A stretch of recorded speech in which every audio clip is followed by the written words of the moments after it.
What's up, YouTube? It's your girl HiiEishh back again with another video. This time I am actually doing some work now. I'm working on our grocery list, and I was like, dang, people probably need help figuring out how to make a grocery list to make it make sense. You know what I'm saying? So I figured I should record a video while I'm doing my grocery list so I can help y'all. I don't like the whole going into store, picking up things one by one in all the different aisles and dealing with people and their emotions. So yeah, I don't do that no more. I just do my online pickups for my groceries first of all to avoid all that. Now that is a little bit more costly. You might have like a fee. Some people, for Walmart it's free, but there are certain places that do charge you for creating a pickup order. Yeah, I do use Walmart, and I say it is smart to go ahead and get the Walmart Plus if you know you're gonna be doing this pretty often through them, which I do pretty often through them, so I should have the Walmart Plus, but I don't because I still be saying like, nah, I'm not trying to do that. I'm gonna go pick up the orders on my own and but I never do that. The point of the video is me trying to show y'all how to create a grocery list to make sure you're getting the most out of your money and you staying on track with what you're supposed to be getting. So I know I'm supposed to be eating healthy, but I do know that as a family we're not quite there yet, and we need those items that we're gonna be trying to get anyway, even if we get all healthy stuff. So it just makes sense to go ahead and cut out the BS and go ahead and get that stuff. So what I like to do to start my grocery list is I like to figure out different meals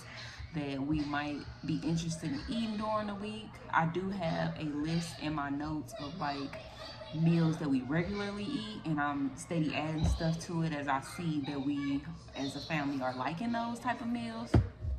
So I usually pull items from there first, something that I know that I can just put in rotation for a few days. But I do try to sometimes just jump on Google or something like that and find different recipes that just sound good or know that I know would fit our craving. I ain't gonna lie, it's hard figuring out meals for everybody in the house because everybody has different things that they like and don't like, and they're in different phases of their food journey because we're all in different phases of life, period.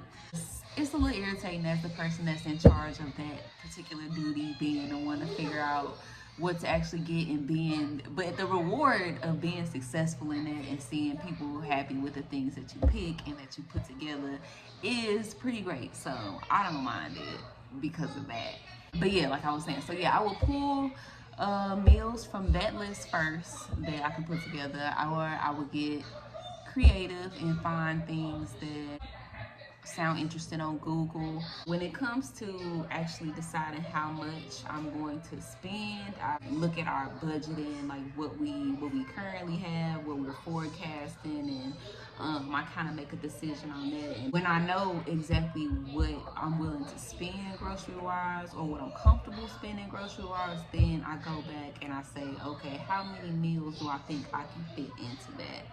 So that's what helps me figure out what meals to take from a list, or when I need to get a little bit more crafty and find something online that may be better suited for our menu for that week. So sometimes it don't be like no full-blown grocery delivery because y'all know food is definitely hella expensive and the prices are going up on a lot of things. So it's just not really feasible all the time to be trying to do all that.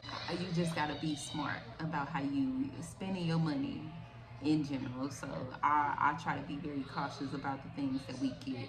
So I definitely, like I was saying, how you gotta have balance on your grocery list. You gotta think about the things you know you need to be eating, but also think about the things that you kind of can't go without eating.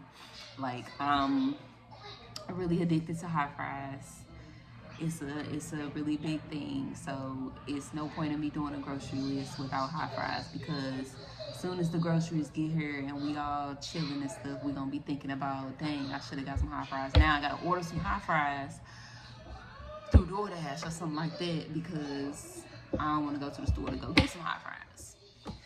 And then that's just like, you know, another, like, you see how things just snowball out of it. And then you might be asking yourself, like, well, why don't you just go to the store and save money? Like, why would you just be spending money? But that's the part where you're not really minding your business. Like, you should be just kind of minding your business as far as, like, how you spend your money when it comes to food. You know what I'm saying? But I'm just kind of giving you ideas on how to be smart with your grocery list. Like, and to make sure you saving as much as you can save with your grocery list. So I'm not telling you to get what I'm getting, but I'm telling you how to get what you getting, but maybe save some money doing it. I do that.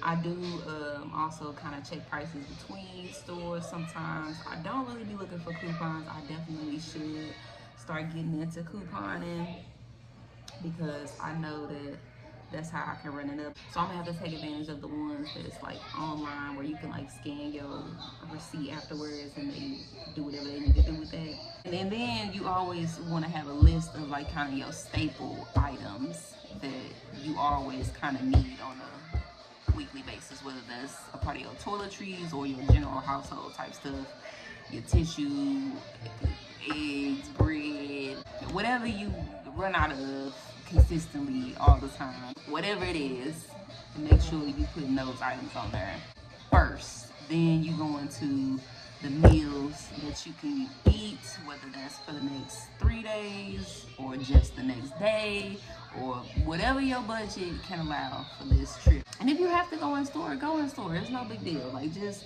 there's a smart way about grocery shopping when you go in store too. You just like these grocery stores make it so easy for you. They can tell you can find out where the items you needed, what specific aisle is gonna be in. You don't have to talk to nobody. You can just go up in there.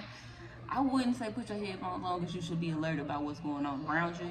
But you can go up in there and just follow your list or organize your list in a manner that you pick up everything one by one, and you just got to go through the aisles once. You ain't got to keep circulating aisles and aisles and aisles trying to look for rice that should have been on aisle 3 but it's not on aisle 3 today because they moved it to aisle 5. Like, you don't want them type of problems. So just be smart. Plan before you stuff into action, because if you don't plan, oh, what's that quote? If you fail to plan, you plan to fail. And that's what I'm also working on, planning. Them just a couple of tips that I would like to share with y'all on how to have a better grocery shopping experience. It'll help you save money, that'll help you stay on track with your goals, and that'll help you start building systems, start putting systems in place that'll help you run your life a little more smoothly. Because if you have systems, then you don't have to put mental effort into those things, and then that leaves you more room mentally to put your effort elsewhere. You see what I'm saying? So yeah, don't forget to like, comment, subscribe, turn on your notification bell because you don't want to miss the next video. You never know what it is.